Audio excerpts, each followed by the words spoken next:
사랑하는 선일교회 성도 여러분, 반갑습니다. 주님께서 오늘 하루를 또 선물 허락하여 주셨습니다.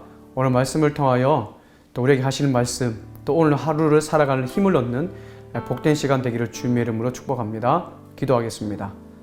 사랑의 아버지 하나님, 은혜를 감사합니다. 귀한 하루를 또 저에게 허락하여 주시고 또 이 새벽에 주의 말씀 앞에 서게 하시니 감사합니다. 오늘 이 말씀을 통하여 내 자신을 돌아보고 또 오늘 하루를 살아갈 수 있는 힘을 얻는 복된 시간 되게 하여 주옵소서. 거룩하신 예수님의 이름으로 기도드립니다. 아멘. 오늘 5월 11일 우리에게 주신 하나님의 말씀은 출애굽기 15장 22절에서 27절의 말씀입니다. 모세가 홍해에서 이스라엘을 인도하며 그들이 나와서 수르 광야로 들어가서 거기서 사흘 길을 걸었으나 물을 얻지 못하고 마라에 이르렀더니 그곳 물이 써서 마시지 못하겠으므로 그 이름을 마라라 하였더라. 백성이 모세에게 원망하여 이르되 우리가 무엇을 마실까? 모세가 여호와께 부르짖었더니 여호와께서 그에게 한 나무를 가리키시니 그가 물에 던지니 물이 달게 되었더라. 거기서 여호와께서 그들을 위하여 법도와 율례를 정하시고 그들을 시험하실세. 너희가 너희 하나님 나 여호와의 말을 들어 순종하고 내가 보기에 의를 행하며 내 계명에 귀를 기울이며 내 모든 규례를 지키면 내가 애굽 사람에게 내린 모든 질병 중 하나도 너희에게 내리지 아니하리니 나는 너희를 치료하는 여호와임이라. 그들이 엘림에 이르니 거기에 물샘 12과 종려나무 70그루가 있는지라. 거기서 그들이 그 물 곁에 장막을 치니라. 오늘 본문은 모세와 미리암의 노래로 멈추었던 가나안 땅을 향한 이스라엘 백성들의 이 광야의 여정이 시작됩니다. 이스라엘은 홍해에서 하나님의 큰 능력을 체험하여 기쁨과 그 감격의 감정이 가슴에 가득 차 있었죠. 그러나 지금부터가 이제 광야 생활의 시작입니다. 가나안으로 가는 광야 여정이 이제 시작된 것이죠. 기쁨과 감격의 감정은 잠시 뒤로 하고 이제 삶의 현실로 들어가게 된 것입니다. 이스라엘은 애굽을 떠나 홍해를 안전하게 건넌 이후에 마침내 수르 광야에 도착을 합니다. 근데 수르 광야에 도착을 했지만 3일 동안 물을 얻지 못하죠. 사랑하는 여러분, 이 광야에서 물이란 생명과 직결되는 엄청난 중요한 문제이지 않습니까? 3일 동안 물을 마시지 못했으니 그 여정이 얼마나 힘들었겠습니까? 그러던 중 이 마라라는 곳에 도착을 해서 물을 발견하지만 그 땅의 물이 너무나 써서 마시지 못합니다. 그러자 이스라엘 백성들이 모세를 향하여 24절에 보면 원망하는 것을 볼 수 있죠. 백성이 모세에게 원망하여라고 기록하고 있습니다. 근데 그 원망이 얼마나 심하고 극했는지 25절에 모세가 이스라엘 백성들의 원망에 너무나 힘이 들어 여호와께 부르짖었더니 라고 기록하고 있죠. 여러분, 여기서 모세가 부르짖었다라고 했던 이 부르짖었다라는 단어는 이스라엘 백성들이 애굽의 생활이 너무나 힘들어서 여호와께 부르짖었다 했던 그 단어와 똑같은 단어입니다. 이스라엘의 원망이 모세를 얼마나 힘들게 했는지를 볼 수가 있는 것이죠. 여러분, 이스라엘은 홍해라는 엄청난 물의 이적을 경험했음에도 불구하고 아이러니하게도 지금은 마실 물이 없어서 어려움에 처해 있습니다. 여러분, 이스라엘의 원망을 보면 하나님께서 베푸신 능력을 찾아볼 수가 없어요. 경험했던 흔적을 찾아볼 수가 없습니다. 단지 지금 내가 마실 물이 없다는 것, 지금 내가 느끼고 있는 이 갈증을 당장 해결해 줄 것을 모세에게 강력하게 원망하고 있을 뿐입니다. 오늘 본문 바로 전 출애굽기 15장 1절에서 21절에 하나님의 능력에 대한 찬양은 도대체 무엇을 의미했는지 우리는 의아할 정도죠. 사랑하는 여러분, 하나님의 놀라운 기적을 경험하고도 당장 생활에 필요한 곳에 어려움, 결핍, 불편함 때문에 원망을 하는 이스라엘 백성을 보며 무슨 생각이 드십니까? 우리의 삶과 너무나 비슷하지 않습니까? 우리는 날마다 무엇을 입을까? 무엇을 마실까? 어떻게 살아갈까라는 염려와 불안 가운데 매일매일 살아갑니다.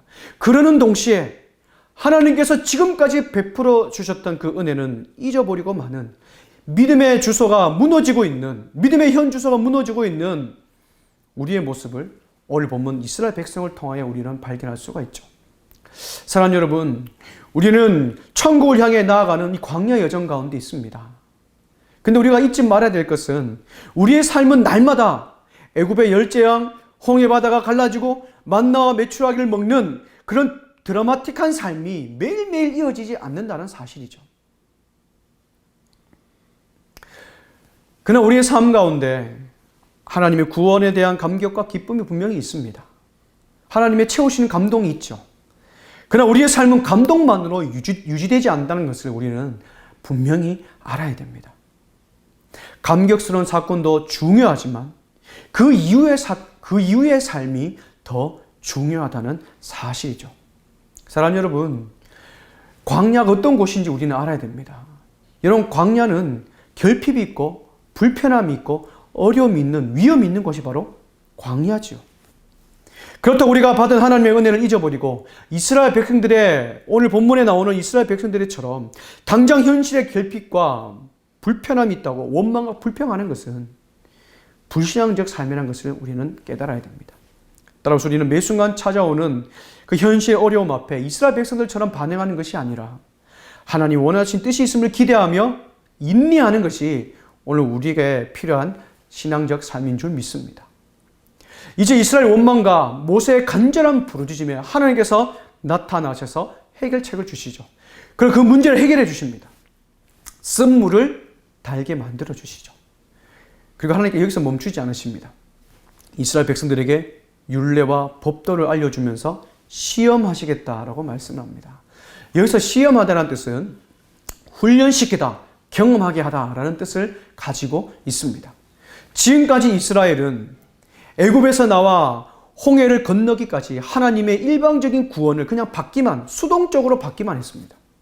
그러나 지금부터는 구원받은 하나님의 백성답게 광야의 시험을 통과하여 하나님의 인격적인 관계를 형성해 나가야 되는 것이죠. 그렇다면 하나님께서는 이스라엘 백성들과 어떻게 인격적인 관계를 맺기를 원하실까요? 하나님께서는 이스라엘 백성들에게 말씀하십니다. 앞으로 광야 생활은 쉽지 않을 거야.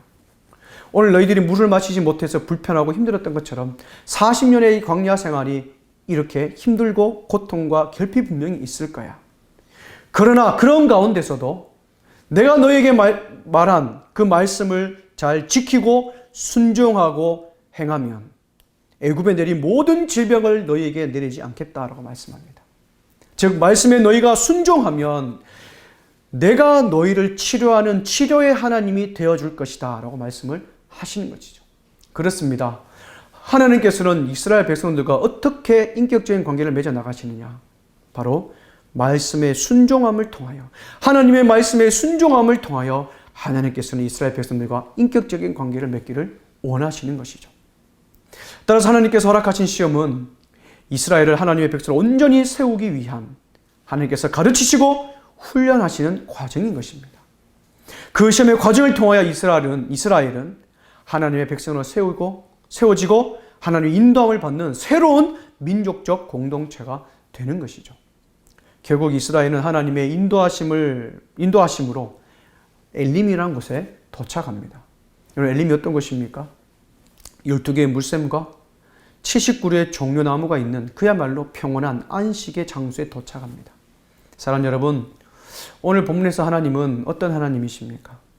이스라엘 때로는 현실의 결핍과 불안과 어려움으로 하나님께 원망하고 그리고 불평의 반응으로 나오지만 오늘 본문에서 하나님은 그 이스라엘 백성들이 무너진 것을 방관하지 않으시고 하나님의 백성으로 세워나가시는 것을 볼 수 있습니다.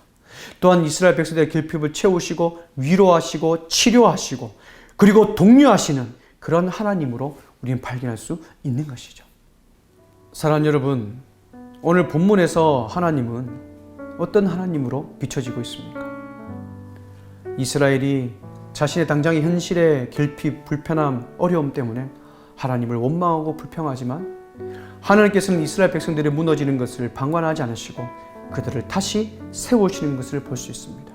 또한 이스라엘 백성들의 결핍을 채우시고 치료하시고 다시 독려하시고 위로하신 하나님을 오늘 본문을 통해서 발견할 수 있습니다. 사랑하는 여러분, 우리의 삶은 어떻습니까? 우리는 이스라엘 백성들처럼 눈앞에 닥친 현실의 어려움 때문에 인내하지 못하고 어떨 때는 하나님을 원망하고 있지는 않습니까? 왜 이런 삶을 우리가 살아갈까요? 왜냐하면 이 광야의 끝을 모르기 때문입니다.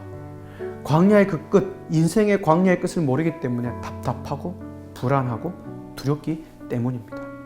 그러나 사랑하는 여러분, 오늘 본문에서 하나님은 이스라엘 백성들을 마라에서 엘림으로 인도하신 것처럼 우리가 비록 광야 여정 가운데 있다 할지라도 반드시 하나님께서는 하나님의 백성을 엘림, 안식의 장소로 인도하시는 사실을 기억하며 오늘 하루도 나를 엘림으로 인도하시는 그 나를 위로하시고 치료하시고 독려하시고 함께 하시는 그 하나님을 신뢰하며 붙잡으시기를 주님의 이름으로 축복합니다. 우리가 하나님의 선하신 손을 기대하며 인내하고 말씀에 순종할 때 하나님의 인도함을 경험할 수 있는 것입니다. 따라서 사랑하는 여러분, 지금 우리의 삶이 마라와 같은 쓰디쓴 인생이라 할지라도 낙심하지 마시고 우리를 치유하시는 하나님, 우리를 반드시 안식의 장소로 엘림으로 이끄시는 하나님을 의지하며 오늘 하루 담대히 주님과 함께 동행하는, 그리고 엘림의 안식을 경험하는 우리 모든 성일교회 성도님들 되시기를 주님의 이름으로 축복합니다. 기도하겠습니다. 사랑의 아버지 하나님, 은혜를 감사합니다. 오늘 이 새벽에 우리를 깨워주시고 말씀 앞에 서서 내 자신을 돌아보게 하시니 감사합니다. 우리는 인생의 광야 같은 여정 가운데 그 결핍과 아픔과 그 고통 때문에 때로는 하나님의 은혜를 잊어버리고 때로는 하나님께 푸념하며 원망하며 불평할 때가 있음을 고백합니다. 그럼에도 불구하고 우리 하나님께서는 우리를 다시 세우시고 위로하시고 독려하신 하나님이심을 깨닫게 하시니 감사합니다. 그리고 그 하나님께서 마침내 마라의 긴 광야의 여정을 마치고 우리를 엘림, 안식의 장소로 이끌어 주신다는 것을 오늘 본문을 통하여 깨닫게 하시니 감사합니다. 오늘 하루도 나를 인도하시고 나를 안식의 장소인 엘림으로 인도하실 그 주님을 바라보며 살아가게 하여 주시옵소서. 인내하며 주님을 바라보게 하여 주옵소서. 그럴 때 선하신 하나님의 손을 경험하는 복된 하루의 삶이 되길 소망합니다. 주님 함께하여 주옵소서. 걸어가신 예수님의 이름으로 기도드립니다. 아멘. 사랑하는 성일교회 성도 여러분, 오늘 다시 한번 이 말씀 읽고 묵상하시면서 또 오늘 하루를 말씀 가운데 인도함을 받는 복된 하루 되시기를 주님의 이름으로 축복합니다. 감사합니다.